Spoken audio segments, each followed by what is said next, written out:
মা মা বলে সাদিদের যে চিৎকার, সে যখন গর্তে পড়ে যায় তখন তার মাকে সে বাঁচানোর জন্য যে ডাকছে, এই যে সুর, এটা কি সাদিদের মা কখনো ভুলতে পারবে? এই কথা শোনার পর কি আমরা ভুলতে পারতেছি? আমার কানও তো এখনো বাঁচতে, সাদিক তার মাকে ডাকতেছে মা মা মা বলে, শেষ যে বাঁচার জন্য আকুতি, এরপরেই সব শেষ, মিলিয়ে গেল সে। তার মাকে ভুলতে পারবে? সম্ভব ভোলা? সারাটা জীবন তার মার কানিটা ভাসবে, তার হৃদয় কেঁপে উঠবে যে আমার সন্তান আমাকে ডাকছিল বাঁচার জন্য, কিন্তু আমি কিছু করতে পারিনি। কিন্তু তার এই ডাক আমাকে যে সমাজ, আমাকে যে রাষ্ট্র, তাদের কানে পৌঁছাবে না, পৌঁছাবে না, জীবনও পৌঁছাবে না। দেখুন এরকম ঘটনা ঘটে বাংলাদেশে। চিটাগাঙে আমরা দেখেছি অনেক বড় বড় যে আপনার ওই ট্রেনের মতো থাকে, ওখানে মানুষ পরে বাচ্চা পরে মারা যাচ্ছে, তলিয়ে যাচ্ছে। আমরা প্রথমে খুব কান্নাকাটি করি, পরে গিয়ে বিশ্বব্যাপী কথা বলি, ভুলে যাই।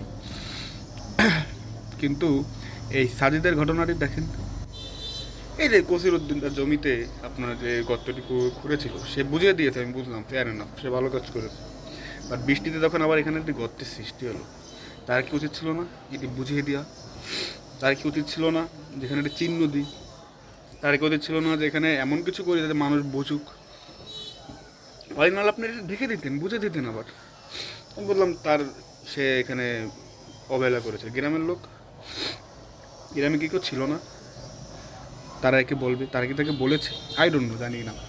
যদি বলে থাকে, এরপরে যদি কসুটি না করে থাকে, তাহলে অবশ্যই তার শাস্তি হওয়া উচিত, অবশ্যই। আর গ্রামের লোকজন যদি না বলে থাকে তাকে, তারাও তো অবহেলা করেছে। আমার বাড়ির পাশে যদি আপনার একটা গর্ত থাকে, আমি এখানে বলবো না যে গর্ত করেছে তাকে যে ভাই এটা একটু বুঝিয়ে দিন, আপনি দিয়েছেন একবার, আরেকবার দিন। তখন যদি সে না বুঝিয়ে দেয়, সেটা পরের ব্যাপার, যে না সে দিচ্ছে না, আমার তো বলা উচিত। তারা কি বলেছিল? I don't know. কিন্তু গ্রামের লোক এখন বলতেছে যে অবহেলার কারণে মারা গেছে। আপনারা বলতেন, জোর দিতেন, প্রেশার দিতেন যে আপনার গর্ত বোঝাতে হবে, আমাদের বাচ্চারা রয়েছে এখানে, যদি কোনো একটা দুর্ঘটনা করতে পারে। আমরা কেয়ার করি না, আমরা বলছি এইটুকুর গর্তে আর কে পড়বে? 2 বছরের বাচ্চাদের পড়তে পারে তো ভাবি নাই কেউ, সত্যি কথা, কেউ ভাবার কথাও না।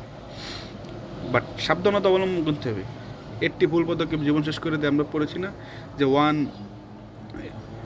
একটা ভুল পদক্ষেপে সব শেষ হয়ে যায়।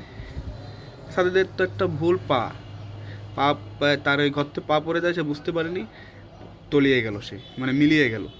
কি অদ্ভুত না? সাদের তো দৃষ্টান্ত হয়ে থাকলো আমাদের, যে একটি ভুল মানুষের জীবনকে শেষ করে দিতে পারে। তাই হলো, সারা জীবন দৃষ্টান্ত হয়ে থাকবে সাজিদ। কি বলবো এখানে, আমরা আসলে না কোনো কিছু মানে খুব সিরিয়াসলি নিই না, যতক্ষণ না ঘটনাটি ঘটে, নির্মম ঘটনা ঘটে, তার আগে আমরা কোনো কিছুই সিরিয়াসলি নিই না। আজকে আমরা নিলে হয়তো বা সাজিদ আমাদের মধ্যে বেঁচে থাকবে। এটা আমাদের ব্যর্থতা। আমরা সব কিছু মদত চলে নিই, ভাবি এইখানে কী হবে, ওখানে কী হবে, এই করতে আর কে পড়বে, ওখানে আর কী হবে, হয়ে গেলে তখন বুঝি এই কীভাবে হলো। ভাই সাবধানতা অবলম্বন করতে বলেছে, বলে আপনাদের তো সাবধানতা অবলম্বন করতে হবে, হোক আর না হোক। আর we don't take serious anything. আমরা নির্মিষ কাজে থাকি, যখন দুর্ঘটনা ঘটে তখন নেমে মায়া কান্না করি। বাচ্চার সন্তান যায়, সেই তো বুঝতেছে, তাদের মা বুঝতেছে তার কী গেছে। এই যে আওয়াজ মা মা, এই কি সে কখনো বলতে পারবে? নেভার। এইটুকুই। কী বলবো, দেখুন কিছু বলার নেই। It's painful for everybody.